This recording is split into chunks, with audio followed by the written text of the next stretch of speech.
सुनिए एक बात सुनिए। आप जब कह रहे हैं तो आप बताइए कौन सी जगह पर। हम तो जहां जहां योगी गए वहां हराए, जहां अमित शाह आए वहां हारे। आपने कहा था पुराने शहर में सर्जिकल स्ट्राइक करेंगे, हमने कहा डेमोक्रेटिक स्ट्राइक करेंगे, डेमोक्रेटिक स्ट्राइक हो गया। अब नेशनल मीडिया को बीजेपी के बाजा बजाने का इतना शौक है तो बजाइए आप, मगर हमारे कंधे पे रखकर बाजा मत बजाइए। आप खुलकर कहिए कि हाँ, हम बीजेपी की बैंड पार्टी हैं, हम बाजा बजा रहे हैं। हम आपसे कहना चाह रहे हैं कि हमारे घर में बीजेपी का जो पोजीशन था वो क्या है आप देख लीजिए। हम आपको फिर से कह रहे हैं कि हैदराबाद पार्लियामेंट सेगमेंट में 44 म्युनिसिपल डिविजन्स हैं। 5 साल पहले भी हमने 34 पर लड़ा था, 33 जीते थे। इस बार भी हम 34 लड़े हैं, 33 जीते हैं। अब आप बताइए, आप लोग तमाम माशाल्लाह से आइंस्टाइन के करीबी दोस्त हैं, मैथमेटिक्स में आप लोग बहुत अच्छे हैं, हम तो वीक हैं, इसीलिए हम पॉलिटिक्स में। आप बता दीजिए कि ये नंबर सही है गलत है। ग्रेटर हैदराबाद म्युनिसिपल कॉरपोरेशन की आवाम को, वहां के तमाम वोटर्स को, राय दहिंदगान को अपनी जानिब से उनका शुक्रिया अदा करता हूं कि उन्होंने पोलिंग के दिन निकलकर अपने अपने वोट का इस्तेमाल किया, बावजूद इसके कि अभी भी पूरे मुल्क में और हर जगह पर कोरोना वायरस चल रहा है। और अगर पोलिंग परसेंटेज में और इजाफा होता तो और भी अच्छा होता, मगर जिन्होंने निकला अपने वोट का इस्तेमाल किया, मैं इनको मुबारकबाद देता हूं। और क्योंकि उन्होंने हमारी जमहूरियत को मजबूत करने का और जो आवाम को एक मौका मिलता है 5 साल में एक मरतबा अपने वोट को डालने का, उन्होंने उसका इस्तेमाल किया। दूसरी जानिब में साथ ही साथ हमारे पार्टी के तमाम मेंबर्स का, अराकीन का दिल की गहराइयों से उनका शुक्रिया अदा करता हूं कि बड़ी मेहनत और जुस्तजू उन्होंने की।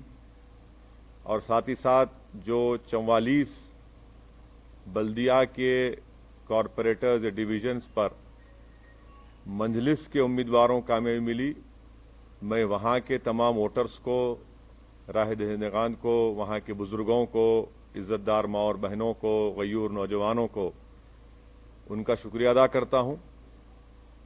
और साथ ही साथ मैं ये बताना भी चाहूँगा कि एमआईएम की जो कामयाबी हुई है, 5 साल पहले भी हमारे पास 44 कॉरपोरेटर्स थे, और जब हम 60 म्युनिसिपल वार्ड्स पर इंतखाबात में हिस्सा लिया था, अब के बार हमने 51 म्युनिसिपल डिविजन्स पर हमने इंतखाबात में हिस्सा लिया, और उसमें से हमने 44 म्युनिसिपल सीट्स पर कामयाबी हासिल की। मैं हमारे तमाम पार्टीज के एमएलएस का, पार्टी के ब्रांच प्रेसिडेंट्स का, बूथ प्रेसिडेंट्स का, इन सब का शुक्रगुजार हूं कि हम तमाम ने मिलकर टीम वर्क की, और ना सिर्फ इलेक्शन कैंपेन के दौरान बल्कि एमआईएम पार्टी साल के 12 महीने अवाम के दरमियान में रहती है, और उनके दरमियान में रहकर उनके अच्छे में, उनके बुरे में, उनकी तकलीफ में, उनकी खुशी में उनका साथ देती है। इसीलिए कि हमारा ये कांस्टेंट अवाम के दरमियान में रहना, उनसे मुलाकात करना, अवाम को दस्तयाब रहना, या जिसको अंग्रेजी में कहते हैं एक्सेसिबल रहना, वो भी हमारी कामयाबी में एक बहुत बड़ा रोल अदा किया। साथ ही साथ जब 3 महीने लॉकडाउन था, उस दरमियान में एमआईएम पार्टी की तरफ से लॉकडाउन में गरीब आवाम की खिदमत करना, उनमें तमाम रेशन किट्स को उनमें जाकर उनको पहुंचाना घर तक, पेशेंट्स जो बीमार पड़ रहे थे उनके लिए अस्पताल में इंतज़ाम करना, और फिर जो हैदराबाद में 100 साल के बाद इतनी ज़्यादा बारिश आई, उस 2-3 दिन के अंदर जो एमआईएम के तमाम जिम्मेदारान ने मेहनत की और बाद में हमने उनको जो रिलीफ पहुंचाया, यकीनन वो भी इसमें बहुत बड़ा रोल अदा किया।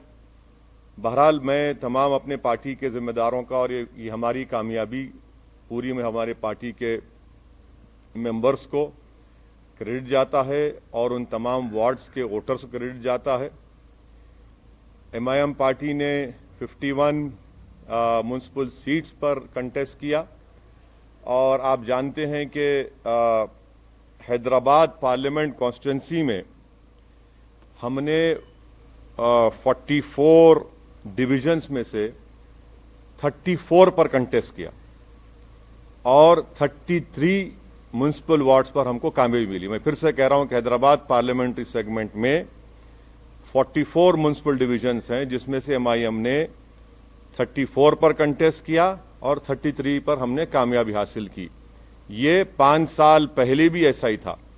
दूसरा, सिकंदराबाद में हमने 12 सिकंदराबाद पार्लियामेंट कॉन्स्टिट्यूंसी में 12 म्युनिसिपल वार्ड्स में कंटेस्ट किया और 9 म्युनिसिपल डिविजन्स पर अल्हम्दुलिल्लाह हमको कामयाबी मिली। वैसे ही हमने 3 municipal wards Malkajgiri parliament segment में हमने इंतखाबात में हिस्सा लिया, हमको कामयाबी नहीं मिली। 2 म्युनिसिपल डिविजन्स हमने चिवल्ला पार्लियामेंट कॉन्स्टिट्यूंसी में हमने लड़ा और दोनों पर हमको कामयाबी मिली। तो मैं फिर से अल्लाह सुब्हाना व तआला का शुक्रगुजार हूं कि परवरदिगार ने हम पर बहुत बड़ा रहम और करम किया और हमारी पार्टी को इन गरीब आवाम की दुआओं को कबूल किया और हमको कामयाबी से हमकिनार किया। हमारे जो 44 सीट थे अल्हम्दुलिल्लाह हमने उसको रिटेन किया और जो 7 म्युनिसिपल वार्ड्स पर हमको कामयाबी नहीं मिली उसके ताल्लुक से हम लोग बैठेंगे, बात करेंगे। मगर मैंने हमारे तमाम जीतने वाले जितने भी नए नौ मुंतखब शुदा या न्यू कॉरपोरेटर्स हैं उन सब से मैंने बातचीत की है और उनसे मैंने कहा कि भाई साहब कल से आप लोग तमाम अपने काम का आगाज़ शुरू कर दीजिए। हमने जो आवाम से वादे किए थे उसको पूरा करने का कल ही से वक्त शुरू होता है। और साथ ही साथ मैं बताना ज़रूरी समझता हूँ आप तमाम को कि पुराना पुल डिवीज़न से राजमोहन 4थी मरतबा एमआईएम पार्टी के म्युनिसिपल कॉरपोरेटर के तौर पर जीते हैं। कारवान से हमने स्वामी यादव को टिकट दिया था राजेंद्र यादव साहब की जगह पर, उनको कामयाबी मिली। तो ये हमारी परफॉर्मेंस था जिसको मैं समझता हूं कि मैं इससे मुतमईन हूं। और हमारा जो अगर आप बोलेंगे कि स्ट्राइक रेट है 51 म्युनिसिपल वार्ड्स में, ये हमारा मैं समझता हूं कि सबसे बेहतरीन स्ट्राइक रेट रहा है। अब आपका जो बुनियादी सवाल होगा कि बीजेपी भी जीती, यकीनन बीजेपी जीती है और ये अवाम का फैसला है और हमारी कोशिश ये होगी कि हम जमहूरी तरीके से बीजेपी से मुकाबला करेंगे और हमको पूरा यकीन है कि इनकी बढ़ते हुए कामयाबी के कदम को इंशाअल्लाह ताला हैदराबाद की आवाम बल्कि पूरे तेलंगाना की आवाम इसको रोकेगी। और मुझे ये भी कहना पड़ेगा कि तेलंगाना में जब असेंबली के इंतखाबात होंगे आप देखेंगे कि इंशाअल्लाह ताला ये बीजेपी की जो कामयाबी है वक्तिया कामयाबी है, ये उस वक्त तक इतनी कामयाबियां इनको नहीं मिलेंगी। और मुझे अवाम का फैसला है, हमारी क्या बोलना चाहिए, हमारी ख्वाहिश के बरक्स फैसला आया बीजेपी की हद तक। मगर एमआईएम पार्टी को तो मैं समझता हूं कि हमने तमाम बड़ी मेहनत की और उसका नतीजा हमको अल्लाह सुब्हाना व तआला ने और हैदराबाद की आवाम ने हमको दिया है। शुक्रिया। सर, आप जब लोकसभा चुनाव में 4 सीटें बीजेपी जीत के आई थी उस समय भी आपने कहा था कि ये वक्तिया कामयाबी है, फिर उसके बाद ये कामयाबी नहीं। देखिए, देखिए आप ये बात कह रहे हैं, मैं इसलिए निकाल रहा हूं कि जरा वो आंख पे, तो निजामाबाद में म्युनिसिपल इलेक्शन हुआ, बीजेपी का एमपी है वहां पे, कितनी सीट एमआईएम जीती? बीजेपी का एमपी है निजामाबाद में, एमआईएम ने कितनी सीट जीती? 16 सीट जीती हम। तो आपको बता रहा हूं कि होगा ये, इलेक्शन का वर्डिक्ट है, म्युनिसिपल इलेक्शन है, थोड़ा ऊंच नीच होती है और मुझे यकीन है कि मैं तो प्रिवी नहीं हूं, ना मुझे इख्तियार है टीआरएस पार्टी पर बोलने का, मगर मुझे यकीन है कि ये लोग देखेंगे क्या करना चाहिए, क्या सही करना चाहिए, कितना अच्छा करना चाहिए, उसको देखेंगे, मगर उनके पार्टी का मसला है। सर अभी मेयर और डिप्टी मेयर के लिए ये बात आती है कि आप किसको सपोर्ट करेंगे, क्योंकि आपका सपोर्ट का प्रसाद साहब जरा थोड़ा खुशी का मौका है, थोड़ा आज तो एक रात छोड़ दो आप। लेकिन बहुत अहम बात है सर। हाँ बिल्कुल है, नहीं हर चीज अहम है। इतनी बड़ी कामयाबी हमको जो मिली है वो यकीनन एक बहुत बड़ी कामयाबी हमको मिली है और हम फैसला करेंगे, बैठ के बात करेंगे। कल मैं हमारे पार्टी के तमाम जिम्मेदार हजरात से मैं उनसे बात करूंगा, उनसे मशवरा करूंगा, उनकी राय हासिल करूंगा, उसके बाद हम कोई फैसला करेंगे। यकीनन हमको फैसला करना है, हम करेंगे। सर योगी आदित्यनाथ ने ये कहा है कि भाग्यनगर का भाग्योदय अब शुरू हुआ है और जेपी नड्डा ने भी ये कहा है कि 2023 में बीजेपी की सरकार होगी, केसीआर की करप्ट सरकार को हम निकालेंगे। तो आप उस पर कैसे देखते? अब जाहिर है ये तो इस तरह की बातें करेंगे ना भाई। जहां पर योगी आए थे क्या हुआ, टाइम हो गए। सर्जिकल स्ट्राइक बोले थे ओल्ड सिटी के ऊपर, अब डेमोक्रेटिक स्ट्राइक हो गया बीजेपी के ऊपर। ये तो डेटा आपके सामने है, एम्पिरिकल एविडेंस आपके सामने है। हम तो योगी आदित्यनाथ से यही कहेंगे कि आप तो मुंबई गए थे, ज्यादा एक्टिंग मत करिए, हकीकत की दुनिया में आ जाइए और जो जुल्म वहां पर दलितों पर किया जा रहा है उसको खत्म करिए। जो खवानीन आप कॉन्स्टिट्यूशन के खिलाफ बना रहे हैं वो रोकिए।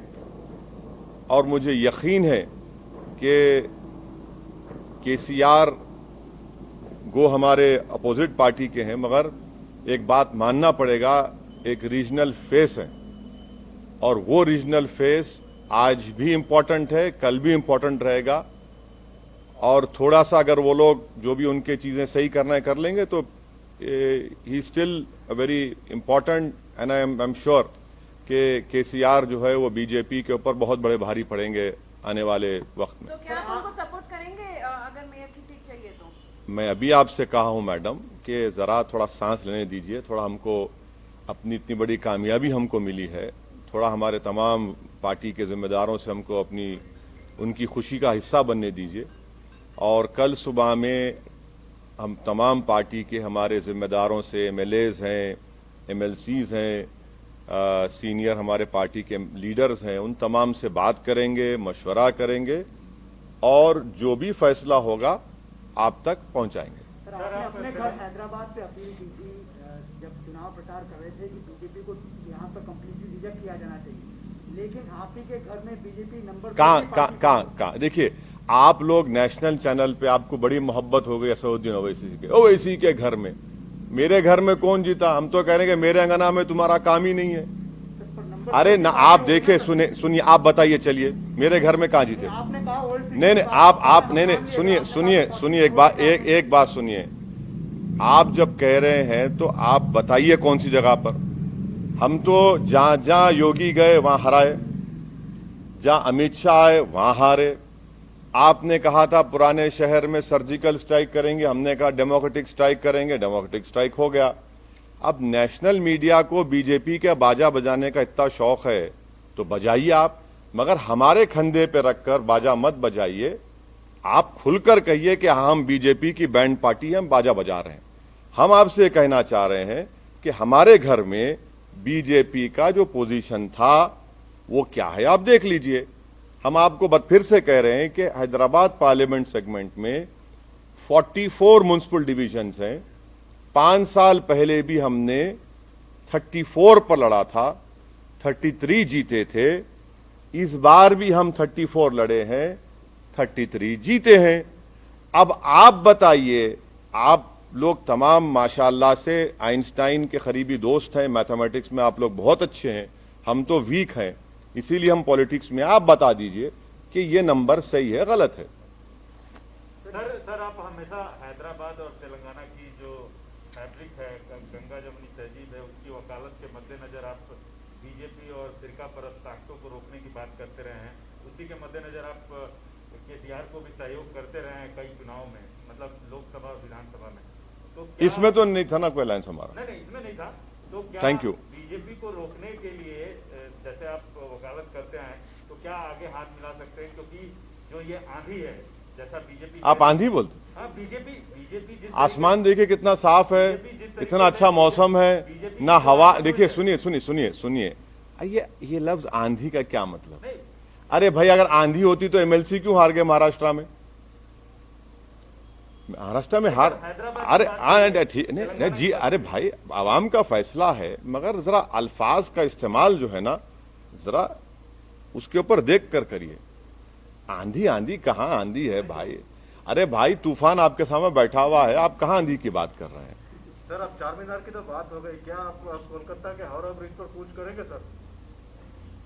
नहीं, इलेक्शन लड़ना तो प्रसाद साहब मेरे लिए जरूरी है। मैं जब तक जिंदा रहूंगा मैं इलेक्शन लड़ता रहूंगा, और मुझे जीतने से या हारने से कोई मतलब नहीं है, मुझे लड़ने से मतलब है और मैं लड़ूंगा। अब रहा सवाल आपके सवाल का जो स्पेसिफिक जवाब है, अब इलेक्शन से हम लोग थोड़ा हैदराबाद के इलेक्शन से फारिग हो चुके हैं, अब बैठ के बात करेंगे आने वाले एक 6-7 दिन में, और फिर इंशाल्लाह फिर अपना सफर शुरू रहेंगे। सर, यही फॉर्मूला आप वेस्ट बंगाल में, मतलब आपने कहा था नहीं नहीं, सोमित देखिए, मैं आपके सामने कई मर्तबा इन पर्टिकुलर आपके तमाम से कहूं कि केरला में और आसाम में मैं नहीं जाऊंगा। ये मेरा एक डिसीजन है और हम उसके पाबंद हैं। वहां पर बदरुद्दीन अजमल साहब की AIDUF है, IUML केरला में है, हम वहां जाकर उनको डिस्टर्ब नहीं करेंगे। अगर कभी उनको गलती से मेरी जरूरत पड़ गई मुझ जैसे दीवाने की, तो वो मुझे कॉल कर ले, मैं आ जाऊंगा, नो प्रॉब्लम। सर, मतलब सर बीजेपी मतलब ये तो भी कह रहा है clarity सर, ये है कि आप बीजेपी West बीजेपी Bengal ये भी सर बीजेपी नहीं, ये केरला और आसाम की बात कर रहा हूं। वेस्ट बंगाल, तमिलनाडु में तो लास्ट टाइम लड़े हम लोग, एक सीट लड़े थे, वानियमबाड़ी की सीट लड़े थे हम लोग एक। बिल्कुल तमिलनाडु में लड़ेंगे, क्यों नहीं लड़ेंगे? सर बीजेपी इधर भी वो राइट साइड बहुत हो गया, लेफ्ट विंग भी है, एक सवाल ले लीजिए। लेफ्ट साइड भी है। सर, बीजेपी ये क्लेम करता रहा कि MIM का और मेनली जो TRS का अलायंस है, मतलब इश्यू बेस्ड जो सपोर्ट था वो रूम के अंदर ही रहा है। तो मतलब सर ये तो इसका मतलब ये है, इसका मतलब है कि बीजेपी को ये मालूम कि मैं टॉयलेट में जा रहा हूं तो क्या हो रहा है? क्या बात है यार? सर, जिस तरह से ये मुद्दे उठाए गए थे इस बार बीजेपी के द्वारा, जिस तरह का ध्रुवीकरण किया गया था, क्या आपको लगता है कि ये कहीं ना कहीं काम किया और आने वाले चुनाव में जो इसे और ज्यादा मजबूती के साथ पेश करेगी बीजेपी? मेरे कॉन्स्टिट्यूंसी में तो काम नहीं किया। नहीं, सर, सुनिए, सर्जिकल स्ट्राइक बोले, ओल्ड सिटी में 30,000 रोहिंग्या बोले, पूरे पुराने शहर की जनता, चाहे वो हिंदू रहो या मुसलमान रहो, बंगाली रहो, दलित रहो, बैकवर्ड क्लास के रहो, हमारे मारवाड़ी कम्युनिटी के, सब बोले कि नहीं, no surgical strike, only democratic strike चलेगा, और यहां से हमने बीजेपी को हराया। अब दूसरी जगह का ये एक म्युनिसिपल इलेक्शन है, मुझे यकीन है कि मुझे कोई बता रहे थे कि मिस्टर केटी रामाराव जो वर्किंग प्रेसिडेंट हैं, उन्होंने अपने PC में कुछ बातें कही हैं, और मुझे यकीन है कि एक के चंद्रशेखर राव बहुत ही मंजेवे सियासतदान है, वो डायरेक्ट हर चीज का चार्ज लेंगे और वो देखेंगे कि क्या करना है क्या नहीं करना है, और उनके पार्टी का मामला है। अब जहां तक बीजेपी का मामला है, वो तो यही बात करते आएगी ना कि रोहिंग्या, बांग्लादेशी, अफगानी और सर्जिकल स्ट्राइक, जिन्ना, तो ये सब रिजेक्ट हो गया। जिसको जिन्ना बोले, पब्लिक बोली जिन्ना नहीं, वो हमारा जीना मरना हमारा एतमाद हम पर किया, हम कोर्ट दिया। तो ये तो चलता है, बीजेपी की अपनी लैंग्वेज कहां बदलेगी बीजेपी? सर, मेरा सवाल ये है कि क्या आपको लगता है कि ओल्ड हैदराबाद और AIMIM को टारगेट करके कहीं ना कहीं बाकी का जो GHMC का इलाका था वहां पर जो है, अब देखिए, अब ऐसा है ना मैडम, अब किसी के घर में कल सुबह में भैंस या गाय दूध नहीं देंगी, मेरे को बोल दो आप, मैं जिम्मेदार हूं। सुबह कल मुर्गी पुकारेगी नहीं, सुबह 4 बजे अरे शायद ओवैसी यहां से गया होगा। अरे छोड़ दीजिए ना, कहने हर चीज में आप लिखिए ओवैसी के घर में ऐसा हुआ। अरे मैं कहां जिम्मेदार हूं? मेरे घर का तो मैं रिकॉर्ड पेश कर दिया आपको, अब दूसरों को बताना पड़ेगा। कब तक आप लोग हमको इस्तेमाल करेंगे? भाई दिल्ली के स्टूडियो में बैठ के ओवैसी, अरे भाई छोड़िए हमको, हमारा रिकॉर्ड सामने है।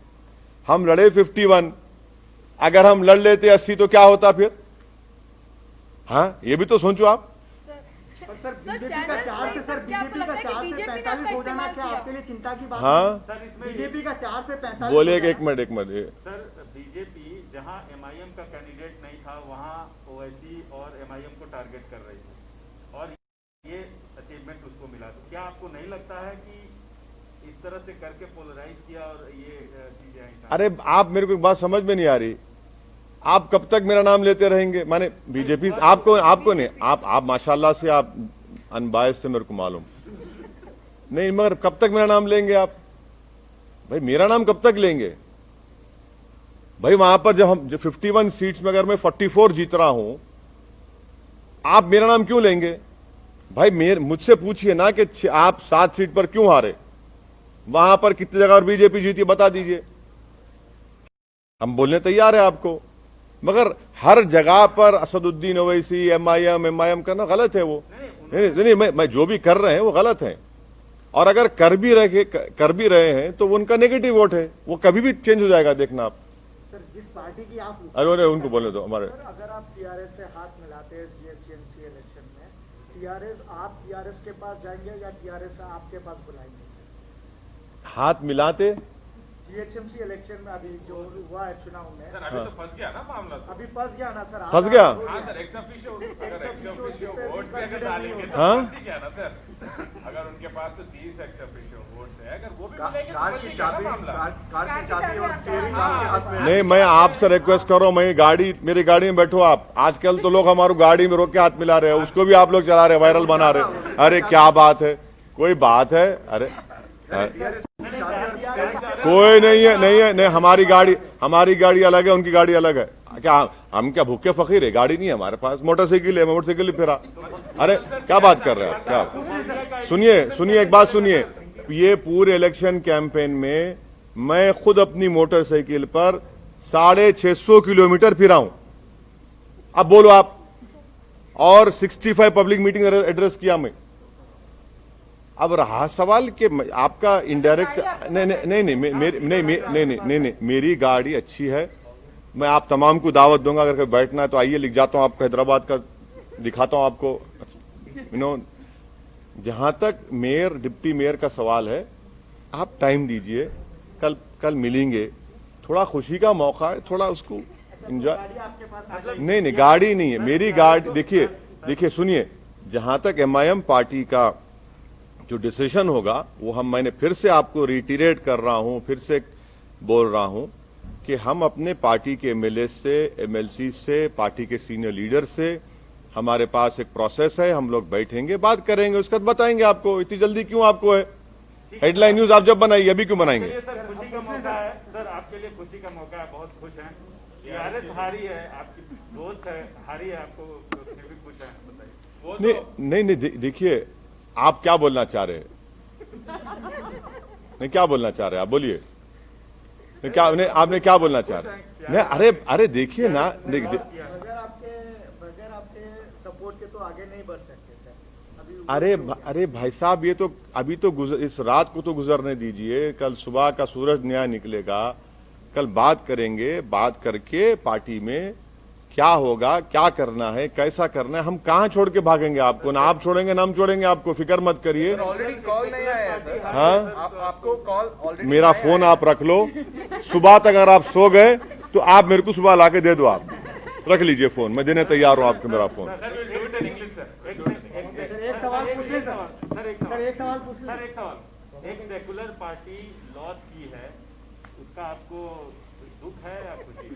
हाँ, एक सेकुलर पार्टी लॉस की है यहाँ पे। नहीं, मैं आपसे कह रहा हूं ना कि यकीनन मुझे इस बात का पूरा यकीन है कि के चंद्रशेखर राव एक ना सिर्फ तेलंगाना बल्कि साउथ इंडिया का एक बहुत बड़ा पॉलिटिकल चेहरा है और वो जब सामने आएंगे और आ रहे हैं वो देखेंगे उनकी पार्टी का मसला है, क्या क्या हुआ क्या नहीं हुआ, क्या करना चाहिए कैसा करना चाहिए।